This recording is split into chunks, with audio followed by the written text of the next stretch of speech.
Hello. We are going to listen to a speech by Narayana Murthy. You know who Narayana Murthy is? He's a very famous Indian industrialist and also co-founder of Infosys. Infosys നിങ്ങൾക്കറിയാം, വളരെ famous ആയിട്ടുള്ള Indian multinational information technology കമ്പനിയാണ് Infosys. Fortune magazine നമ്മുടെ നാരായണമൂർത്തിയെ ഇന്ത്യയിൽ they have listed him as one of the 12 major entrepreneurs of A time. നമ്മുടെ ഈ കാലഘട്ടത്തിലെ ഏറ്റവും പ്രധാനപ്പെട്ട വ്യവസായ സംരംഭകരിൽ 12 പേരിൽ ഒരാളാണ് Narayana Murthy. But this particular speech he delivered to a group of graduating students, New York യൂണിവേഴ്സിറ്റിയിലെ ആ ഗ്രാജുവേറ്റിംഗ് സ്റ്റുഡൻസിൽ 2007 അദ്ദേഹം ഡെലിവർ ചെയ്ത ആ ഒരു സ്പീച്ചാണ് we are going to listen to. So in this speech he recalls the valuable lessons that he has garnered in his life and also his career. അപ്പോൾ അദ്ദേഹത്തിൻ്റെ ജീവിതത്തിൽ വളരെ സുപ്രധാനമായ അദ്ദേഹത്തിനെ മാറ്റിമറിച്ച ചില അനുഭവങ്ങളിലൂടെ അദ്ദേഹം കടന്നു പോവുകയാണ്. At the end of the speech, he gives us some valuable lessons. So, the first incident, Narayana Murthy was a student at IIT Kanpur. അപ്പോൾ അവിടെ അദ്ദേഹം സ്റ്റുഡൻ്റായിട്ട് ഇങ്ങനെ നിൽക്കുന്ന സമയത്താണ് he had a chance encounter with a computer scientist who came from a US American university. He was on a sabbatical. ഒരു അവധിക്ക് ഇവിടെ വന്ന് സംസാരിക്കുകയായിരുന്നു. അപ്പോൾ ആ കമ്പ്യൂട്ടർ സയൻറ്റിസ്റ്റുമായിട്ടുള്ള ഒരു talk discussions and he talked about the different developments kinds of developments in the field of computer. And that inspired our man Narayana Murthy. He went to the library immediately. He went to the library and referred 4 or 5 papers immediately. അപ്പോൾ അദ്ദേഹത്തിനെ കണ്ട ആ സയൻറ്റിസ്റ്റിനെ കണ്ട ആ ഒരു കാര്യം അദ്ദേഹത്തിനെ inspire ചെയ്യും. He decided to take computer as as field, as a subject. അപ്പോൾ അങ്ങനെയുള്ള ചാൻസ് എൻകൗണ്ടേഴ്സ് നമ്മുടെയൊക്കെ ലൈഫിനെ എന്തുമാത്രം മാറ്റിമറിക്കും എന്നുള്ളതാണ് നാരായണമൂർത്തി പറയാൻ ഉദ്ദേശിക്കുന്നത്. And here is another formative experience. This time our writer Narayana Murthy, our industrialist Narayana Murthy, he was on this place NIS 1974. And where is this NIS? NIS is a border place, border town between Yugoslavia and Bulgaria. Yugoslavia ആണ് ഇപ്പം എനിക്ക് തോന്നുന്നു സെർബിയയൊക്കെ ആയി മാറിയത്. അപ്പോൾ 1974 ഈ ബൾഗേറിയയ്ക്കും യൂഗോസ്ലാവിയയ്ക്കും ഇടയ്ക്കുള്ള ആ ഒരു ചെറിയൊരു ബോർഡർ ടൗൺ ഉണ്ട്. And he was at that place, NIS, Narayana Murthy. He was on his way from Paris to Mysore, India. He was hitchhiking. ആൾക്കാരുടെ അടുത്ത് ലിഫ്റ്റ് ചോദിച്ച് ഇങ്ങനെ യാത്ര ചെയ്തുകൊണ്ടിരിക്കുകയാണ് Narayana Murthy. And at 9 PM, he reached the NIS railway station. അവിടെ നിന്നാണ് അദ്ദേഹം അടുത്ത ട്രെയിനിൽ കയറേണ്ടത്. പക്ഷേ when he reached NIS railway station, he had no money and the restaurant was closed, and on the next day even the bank was closed. അപ്പം ആഹാരമില്ല, നിവൃത്തിയില്ലാത്തൊരവസ്ഥയിലാണ് നാരായണമൂർത്തി നിൽക്കുന്നത്. So he had no local money. That was the problem. So he slept on the railway platform. അവിടെ കിടന്നുറങ്ങുകയാണ്. And at 8:30 train Sofia express അതിങ്ങനെ that pulled in അതിങ്ങനെ വരികയാണ്. അപ്പോൾ അദ്ദേഹം പട്നി അടയ്ക്കുകയാണ്. And he boarded the train, and inside the compartment that he was in, he could see only 2 persons. ഒന്നൊരു ഗേൾ, മറ്റൊരു യങ് മാൻ.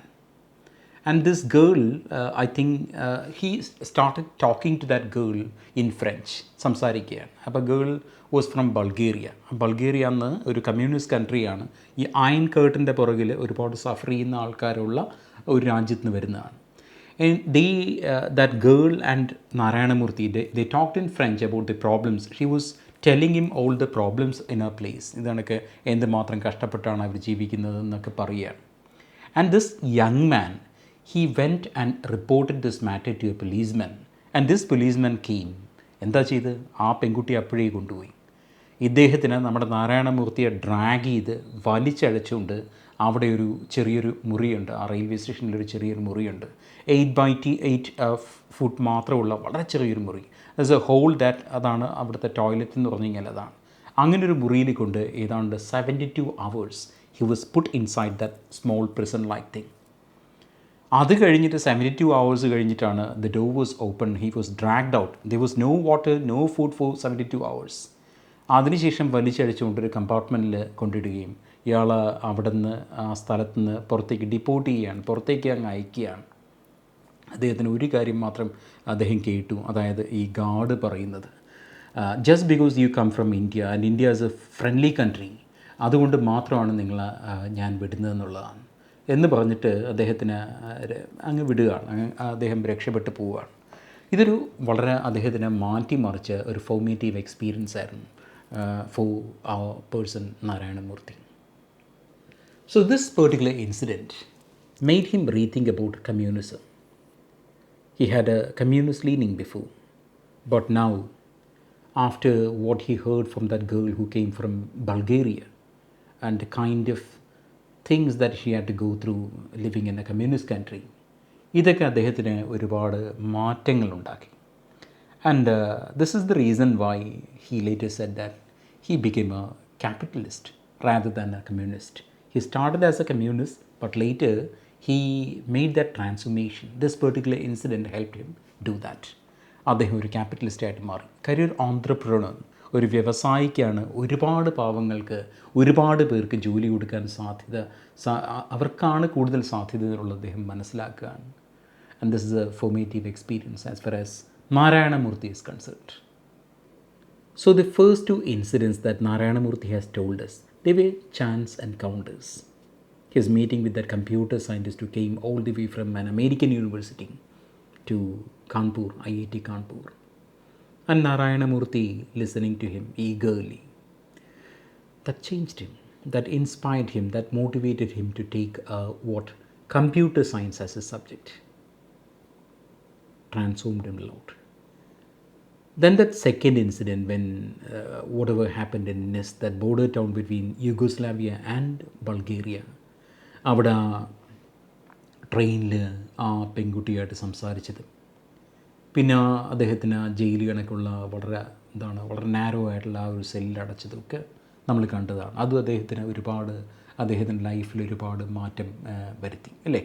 അവിടെ നിന്നാണ് അദ്ദേഹം ഒരു കമ്മ്യൂണിസ്റ്റ് ലീനിങ് ഉള്ളൊരു പേഴ്സൺ എന്ന് he decide to become an entrepreneur, capitalist.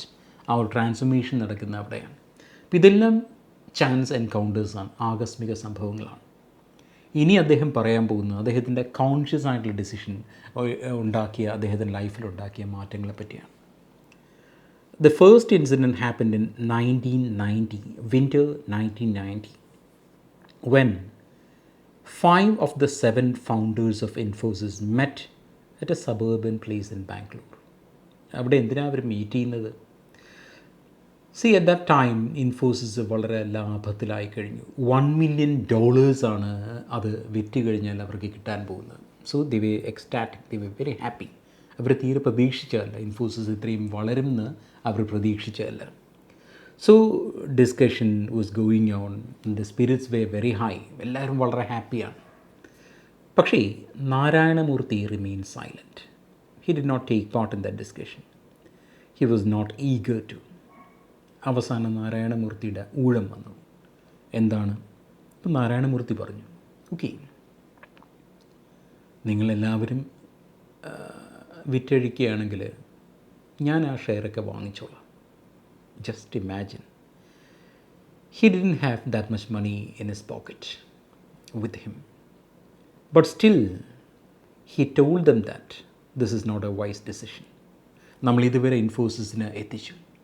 ഇനി എന്താ വേണ്ടത്? ഓപ്റ്റിമിസം ആണ്. We have to be more optimistic and also confident. അവരെല്ലാവരും ഒരു നിമിഷം നിശബ്ദരായിരുന്നു. And they understood what Narayana Murthy meant and they decided to push on. Infosys പിന്നെയും അവർ വളർത്താനുള്ളൊരു തീരുമാനം അവർ ഒരുമിച്ചെടുത്തു. ദേ decided to go with Narayana Murthy. എന്താ അതിൻ്റെ result? A net income of $800 million, 28,000 times more than the offer of 1 million. അന്നുണ്ടായിരുന്ന 1 million-ൻ്റെ 28,000 ഇരട്ടിയാണ് കുറച്ച് നാൾ കൊണ്ട് അവർക്ക് ആ കമ്പനിയുടെ asset വർദ്ധിപ്പിക്കാനായത്. Moreover, 70,000 well-paying jobs, 2,000 plus dollar millionaires and 20,000 rupee millionaires. ഇത്രയും അവർക്ക് അവരുടെ കമ്പനി വഴി പിൽക്കാലത്തുണ്ടാക്കാൻ സാധിച്ചു. അപ്പോൾ അന്ന് അത് ക്വിറ്റ് ചെയ്തിരുന്നെങ്കിലും, അന്നത് സെല്ല് ചെയ്തിരുന്നെങ്കിലും, ആ നാരായണമൂർത്തിയുടെ കോൺഷ്യസ് ആയിട്ടുള്ള ഒരു ഡിസിഷനാണ്. And here is the final story. This happened in 1995. ഒരു ഫോർച്യൂൺ 10 വലിയൊരു കോർപ്പറേഷൻ, വലിയൊരു കമ്പനി, അവർ ശരിക്ക് ഒരു മൾട്ടിനാഷണൽ കമ്പനിയാണ്, ഒരു ജയൻ്റാണ്. അവർ ഇന്ത്യയിൽ വരികയും, ഇന്ത്യയിൽ അവർക്ക് കുറച്ച് വെൻഡേഴ്സുണ്ട്, അവർക്ക് സർവീസ് കൊടുക്കുന്ന കുറേ വെൻഡേഴ്സുണ്ട്. ഇവരെല്ലാം അവർ ടാച്ച് റെസിഡൻസി ഇൻ ബാംഗ്ലൂർ ഹോട്ടലിൽ ഒരു വലിയൊരു മീറ്റിംഗ് വെച്ചിരിക്കുകയാണ്. But these vendors were put in different rooms so that they were not able to communicate one another. അവർക്ക് പരസ്പരം കമ്മ്യൂണിക്കേറ്റ് ചെയ്യാൻ പറ്റാത്ത രീതിയിൽ അവരെ പല റൂംസിൽ ആക്കിയിട്ട് they started negotiating. അവർക്ക് ഈ വരുന്ന കമ്പനിക്ക് ഏറ്റവും ലാഭകരമായ ഒരു ടേംസിൽ ഏത് വെൻഡർ എഗ്രി ചെയ്യും എന്നുള്ളതാണ് ക്വസ്റ്റ്യൻ. അപ്പോൾ ഇവർ അങ്ങോട്ടും ഇങ്ങോട്ടും ഒരു കൺസെൻസസിലെത്താൻ പാടില്ലാത്തത് കൊണ്ടാണ് they put them in different rooms.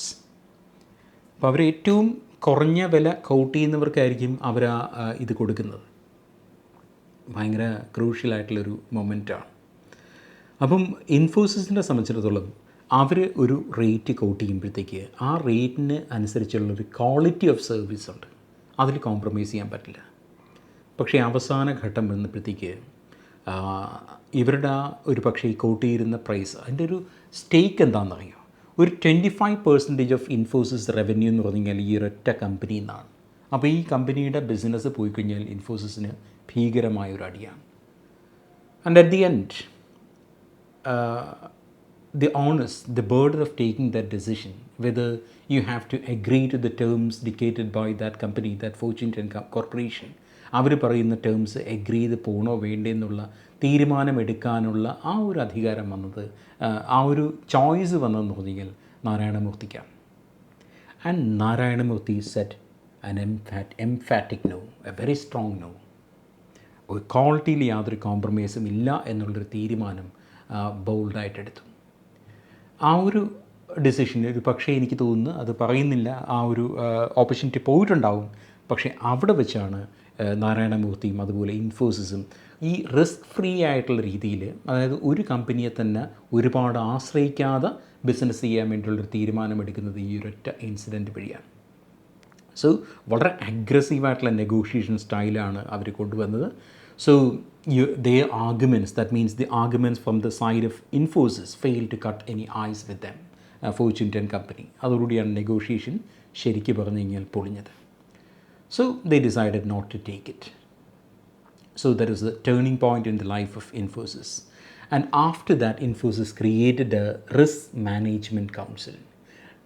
We don't have to depend too much on one client. ഒരു ക്ലയൻറ്റിനെ കൂടുതൽ ഡിപ്പെൻഡ് ചെയ്യരുത്. So the crisis became, in fact, a blessing in disguise. ശാപം അനുഗ്രഹമായി എന്ന് പറയില്ലേ, അതുപോലെ ആ കമ്പനി പോയെങ്കിലും ഈ ഒരു അനുഭവം കമ്പനിക്ക് ഒരു വലിയ പാഠമായിട്ട് മാറി. ആ ഒരു റിസ്ക് കുറയ്ക്കാൻ വേണ്ടി don't depend too much on one company എന്നുള്ള തീരുമാനം they took just because of that incident.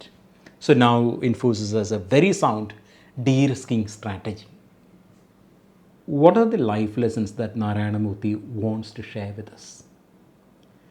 He says, the importance of learning from experience. അനുഭവങ്ങളിൽ നിന്ന് പഠിക്കുക. How and what you learn is very, very important.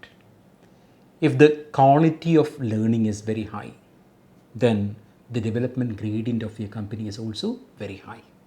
So the quality of your learning really matters. Only then your company develops. He says that learning from experience is very complicated because so from where do you learn? You can learn from success, you can learn from failure.